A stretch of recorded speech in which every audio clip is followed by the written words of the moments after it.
Kulana ko yala ahli sunna wal jamaa ani salafu ko difference bunu ñogon cewa ahli sunna wal jamaa ulude to ko salafu salihun wonunu be ko kelende parce que ahli sunna wal jamaa to woro bula ahli sunna wal jamaa u ka to dodo salafu salihun u ka to dodo al firqati an-nadhiyya u ka to dodo ahlul hadisi wa sunna ukatogo de do ahlul asr ukatogo de do ta'ifatul mansura ukatogo de do nin togo woro de be ahli sunna wal jamaa globalila donc salafiya koro ye munye salafu shaykhul islam ibn taymiya ye min fo kam majmu fatawa kono salafu ye jamakulu sabade lugha yere la nu ko salafu lugha la woyede mo min temena yinye namba fo am mo kew am faw mo min temina yinye doro o de to ko salafu min temina yinye salafu yo ode fajalinahum salafan wa masala lil akhirina qur'ana kuno alakum mo temina ne ere nunun ke mo temina wunye ani misaliya laba mo ye suratul baqara kuno alako falahuma salafa iriba yoro akum ni riba wajuli nana minma falahu ma salafa kore mu min temena tumami ala ye furula ako wantajma bainal uqtayn ako illa ma qad salafa suratul nisa ila lugha salafu kore min temena yin lugha tay wode min temena yin me islahu la salafu yede ko salafu salihu nan ko mo munun temena nye yala mo munun temena nyuma mbula ba ube jugmantula ñuman ni jugma tulawa bon nu ko salafu salihu akera mogo ñuma munun temena jugma mbora ula mogo ñuma munun temena salafu salihu nu ko salafu dro ñuman ni jugma be bala mogo temena nye a ñuma na jugma a bede to ko salafu munun temena nye mais salihu yin farallaka salafu salihu jugma mbora atora mogo ñuma ntemele wunye donc ni mogo ñuman temede fana shaykhul islam ibn taymiya ko jowndo ciiden ka sebaw ani tabinaw ani tabinaw salafu salihu en nununde nin jamakulu saba ciiden yere ko nununde ma khairun nas qarani summa alladhina yulunahum summa alladhina yulunahum akum mogo ka ñuma ne ka jamade do sebaw ani munum bettugulula tabinaw ani minum bettugulula tabiina nin qarani saba nin jamakulu saba de togo ko salafu salihu donc mogo laba ni mogo min ko salafiya ube ana salafi ube salafiya akure munye ki yere dambi kata nin jamakulu saba ma nin jamakulu saba fana tumbe minka qawlan wa filan wa aqidatan nin jamakulu saba tumbe minka ka kuma kauna anuka ke walawla anuka aqida wala ni e fana boka jahira wa batina abe fo e fana ko salafiya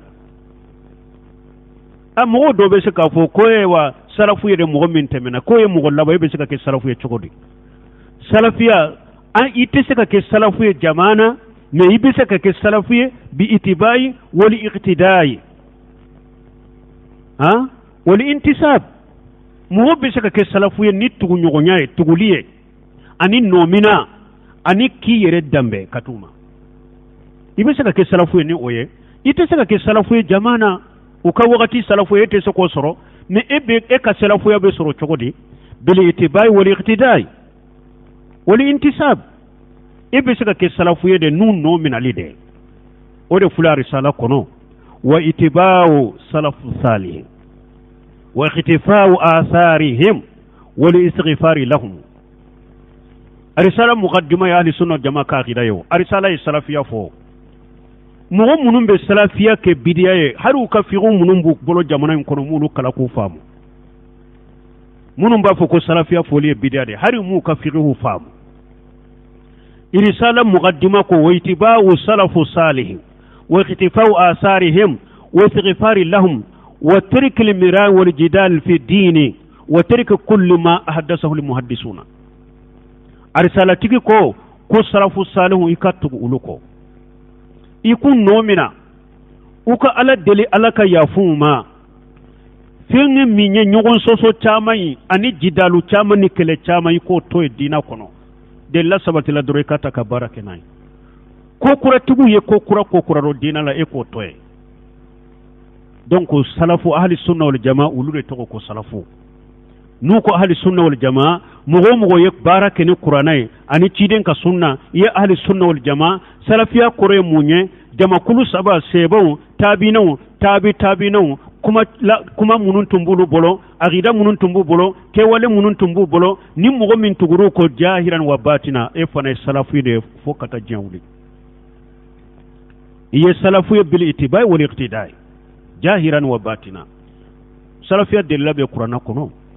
wasabiquna li awwaluna min al muhajirin wal ansari والذين اتبعوا بإحسان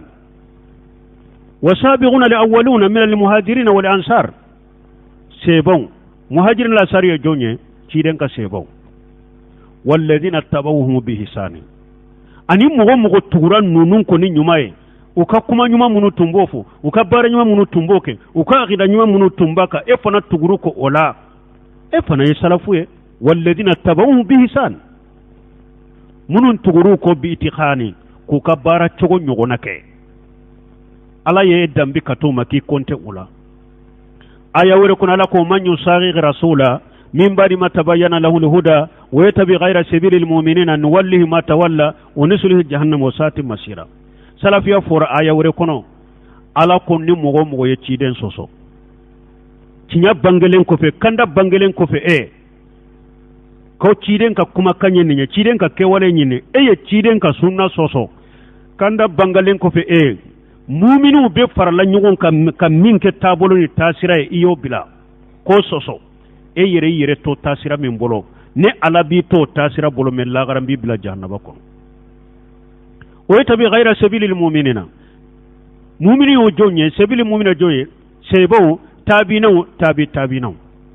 ni mogo ye ciden soso kanda bangelen ko fe iye nin jama kulu saba farala nyogon ka min ke tabolo ni tasira yo de bila kata ire bila tasira worela ala ko yi bila tasira minan bi to la mella garan bi bila jahannaba ko donc ahli sunna wal jamaa ulude to ko salafu ki yere dambi katuma ni ma ke ni majamuli ni fengore ki yere dambi katuma bashi tola o nyini nende do o kanu nende do yoro dola yere pour ni bidamo ka bonyo na wi ka wajibi de me akera mugo min ko ne ahli sunna wal jamaa yo mugo min ko ne salafiya o kuma kainte mugo ko fana famu de